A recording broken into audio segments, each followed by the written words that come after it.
ఉత్సాహంగా ఉల్లాసంగా చదువు సాగాలి, గొప్ప గొప్ప ఉద్యోగాలు సాధించాలి. Vignan deemed to be university. విశాఖలో ఆటో డ్రైవర్లు ఆందోళన చేపట్టారు. 15వ తేదీ నుంచి ప్రభుత్వం తీసుకొస్తున్న మహిళల ఉచిత ప్రయాణంపై ఆందోళన అయితే చేస్తున్నారు. తమకు న్యాయం చేయాలని మొత్తము విశాఖలో ఉన్నటువంటి ఆటోలకు సంబంధించినటువంటి వాళ్ళందరూ కూడా మొత్తం ఆటోల్ని రోడ్డు మీదకి తీసుకొచ్చి ఆందోళన చేస్తున్నటువంటి పరిస్థితి అయితే ఉంది. ఏంటి అంటే ప్రభుత్వం ప్రతిష్టాత్మకంగా చేపడుతూ ఉంది. ముఖ్యంగా చూస్తే ఈ ఆటోలకు సంబంధించి మీరేమో ఇబ్బందులు ఉన్నాయి అంటున్నారు. ప్రభుత్వం ఎవరికి అన్యాయం చేయకుండా చేస్తామని చెప్తుంది. ఆటోలతో ఆందోళన నిరసన అయితే కొనసాగిస్తున్నారు. అన్యాయం చేయమని చెప్తుంది. ఏంటి అన్యాయం చేయరో చెప్పాలి కదా. ఇప్పటికే బేరాలు లేక రోజుకి 500-600 రూపాయలు సర్వీస్ పోను, డీజిల్ పోను, అన్ని పోను 500-600 రూపాయలు మిగులుతూ ఉంది. ఆ మహిళలు కూడా ఎక్కపోయిన పక్షంలో ఆదాయం కాస్త 300 పడిపోద్ది. అసలు ఏం చర్చించాలి కదా. మీకు అన్యాయం చేయమంటే ఏం చేస్తారో చెప్పాలి కదా. ఏమి చెప్పాలి. గత ప్రభుత్వ అధికారులు లేకముందు వాహన మిత్ర 10,000 ఇస్తున్నా, నేను 15,000 ఇస్తానని చెప్పి ప్రకటన చేశారు. మరి ఎంతవరకు ఇవ్వలేదు. మాటలు కాదు కదా. ఏదో తీసుకొచ్చి నాయకులతో చర్చించి మీకు ఏం నష్టం కలుగుతుంది, మీకు ఏం చేయాలి, మీకు ఏం చేస్తే ఉపకారం అవుతుంది అని చెప్పి చర్చించి దాన్ని జీవో పాస్ చేస్తే అప్పుడు ఉపకారం చేసినట్టు.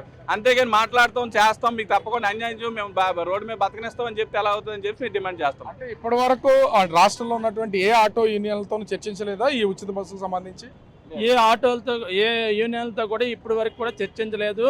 అలాగే ఇప్పుడు ఈ రోజుని ప్రతి డ్రైవర్ కూడా 400-500 ఇంటికి పట్టుకెళ్ళడం కష్టం అవుతుంది.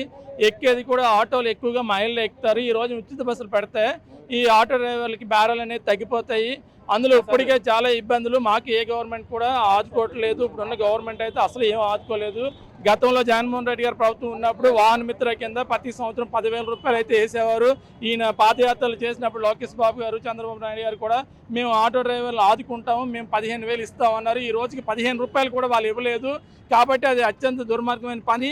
కాబట్టి ముందు మా యూనియన్ లీడర్లతో సంప్రదించి ఈ డ్రైవర్లందరికీ కూడా న్యాయం చేయాలి.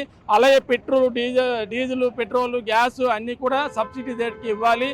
తర్వాత అదేవిధంగా రవాణా రంగంలో ఆర్టీసీ కన్నా ముందు మేమే సర్వీస్ అయితే ఇస్తున్నాము. ప్రతి ఇంట్లోకి, ప్రతి సందులోకి, ముసలి వాళ్ళకి, ముతుకు వాళ్ళకి, అలాగే అంబులెన్స్ కంటే ముందు మేమే వెళ్ళి హాస్పిటల్కి ఎవరినైనా సరే సర్వీస్ చేస్తున్నాం.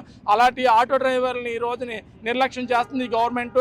కాబట్టి ఈ గవర్నమెంట్ వెంటనే కూడా మా డ్రైవర్లందరికీ కూడా న్యాయం చేసే వరకు కూడా ఈ పోరాటం కొనసాగుతూనే ఉంటుంది. మాతో మట్టికి చర్చల మట్టికి రావాలి, వచ్చి మమ్మల్ని సంప్రదించిన తర్వాత ఈ విషయాలన్నీ పెట్టాలి. ఆ తర్వాత ఉచిత బస్సులు పెట్టాలి. అంటే ఒకటి ఇప్పటికీ ఇంకా 4 రోజులు మాత్రమే టైం ఉంది. 15వ తేదీన ఖచ్చితంగా ఈ ఉచిత బస్సు ప్రయాణం అనేది కొనసాగుతుంది. మరి ఇప్పుడు మీరు కొనసాగిస్తున్న దానికి పరిష్కార మార్గం దొరుకుతుంది అనుకుంటున్నారా? సార్ ఇంకా 4 రోజులు టైం అయితే ఉంది సార్. 4 రోజుల్లోని ఒక రోజులో ఏదన్నా చేయొచ్చు. 4 రోజులు ఉచిత బస్సు ప్రయాణం పెట్టడానికి 4 రోజులు టైం అనేది ఉన్నది. కానీ మాకు న్యాయం చేయడానికి 1 గంట చాలు. గవర్నమెంట్ తెలుసుకుంటే 1 గంట చాలు. మా పిల్లలు రోడ్డు మీద పడిపోతాం. ఈరోజు మా పరిస్థితి ఏంటి? ఆటోలు 90% ఎక్కేది ఆడోలే ఏంటి, మిగతా 10% వృద్ధుల్లాటోళ్ళు, ముసలోళ్ళు, 60 ఏళ్ళు 70 ఏళ్ళు దాటిన వాళ్ళు, నల్లా పోయిన వాళ్ళు వీళ్ళు ఎక్కుతారు. అలాంటిది మేము రోజుకి 500-600 ఈ రోజు తెచ్చుకుంటున్నాం. కానీ బస్సు ఫ్రీ పెడితే ఎంత తెచ్చుకోగలం? మా అయితే 200-300. డీజిల్ చూస్తే ఇవాళ 100 రూపాయలు లీటరు. మాకు లీటర్ డీజిల్ కూడా సబ్సిడీ మీద ఇవ్వాలి. మాకు ఆదుకోవాలి. మాకు ముందు న్యాయం చేసిన తర్వాత మీరు ఏదైనా చేసుకోండి అని మేము చెప్తున్నాం. ఓవరాల్ గా చూస్తే ఆటో డ్రైవర్లు అయితే ఆందోళన దిగినటువంటి పరిస్థితి అయితే ఉంది. ఇది రాష్ట్ర స్థాయి ఉద్యమంగా దారితీసే అవకాశాలు కనిపిస్తున్నాయి. ముఖ్యంగా ఆటో యూనియన్లతో చర్చించకపోవడం వల్ల మేము ఆందోళన చేయాల్సినటువంటి పరిస్థితి ఉంది. అటు డీజిల్ మీద సబ్సిడీ ఇవ్వాలి, మమ్మల్ని ఆదుకోవాలి, మాకు న్యాయం చేయాలని ఆటో డ్రైవర్లు అయితే డిమాండ్ చేస్తున్నటువంటి పరిస్థితి కనిపిస్తుంది. కెమెరామెన్ రాముతో రాజు, బిగ్ టీవీ, విశాఖపట్నం.